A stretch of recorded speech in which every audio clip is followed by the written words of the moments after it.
40 లక్షల మందికి రైతు భరోసా కట్టు, పిఎం కిసాన్ చూసి వాత, సాగు సంక్షేమానికి భారీ కోత అంటూ చూస్తాను. సో ఇక్కడ వీళ్ళ యొక్క వ్యవహారం ఏంటి అంటే బీఆర్ఎస్ పార్టీ వాళ్ళకి ఏంటంటే ఈరోజు భూభారత్ ద్వారా అనుమోదాల కాలం వస్తే ఈరోజు 100 ఎకరాలు ఉన్నటువంటి రైతులకు ఈరోజు భూస్వాములకు ఈరోజు పెట్టుబడి రాదు అనేది తెలుస్తూ ఉంది. అంటే పెట్టుబడి వాళ్ళకి ఎందుకు ఇవ్వాలి? 100 ఎకరాలు సామాన్యుడు కాదు కదా. 100 ఎకరాలు ఉన్నాయంటే 100 కోట్ల ఆస్తిపరుడు, వాడికి ఎందుకు మరే ఇవ్వడం?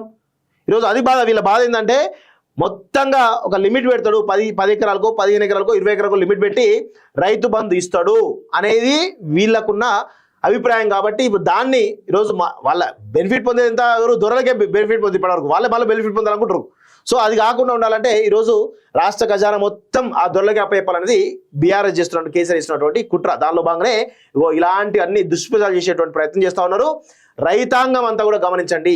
10 ఎకరాల 15 ఎకరాల 20 ఎకరాలు ఉన్న వాళ్ళందరూ కూడా రైతు బంధు 2 విడతలు కాదు 3 విడతలుగా 3 సాగులకు కూడా ఇస్తామని చెప్పేసి ఈ రాష్ట్ర ప్రభుత్వం స్పష్టంగా చెప్తోంది. సో ఇలాంటి లుచ్చా మాటలు దయచేసి ఈ కల్వకుంట్ల కాలకేలు చేస్తున్నటువంటి లుచ్చా ప్రచారాలు ఏవైతున్నాయో అవి నమ్మొద్దు అని చెప్పేసి కోరుతా ఉన్నాను.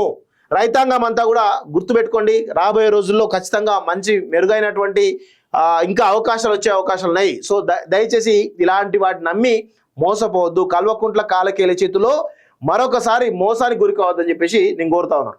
ఇగో భరోసా ఎగవేతపై బరీసి కొట్లాడాలట. అబ్బో నువ్వు మాత్రం ఇంట్లో వండుకో మంచిగా పక్కేసుకొని. సిగ్గులేని జీవితం ఇదైతే. కాళేశ్వరంపై కక్ష, పాలమూరు గురి శిక్షట. పాలమూరు రంగారెడ్డి డిపిఆర్ను రిజెక్ట్ చేసింది జలసంఘం, మన కేంద్ర జలసంఘం. అది ఏం తెలుతలేదు అనుకో, అది గుర్తుపెట్టుకోబరి, అది తెలుతాలే. ఇవన్నీ ఉన్నాయి, ఇవన్నీ ఉత్తముచ్చులు తప్ప ఏ విలువ మిత్రారా.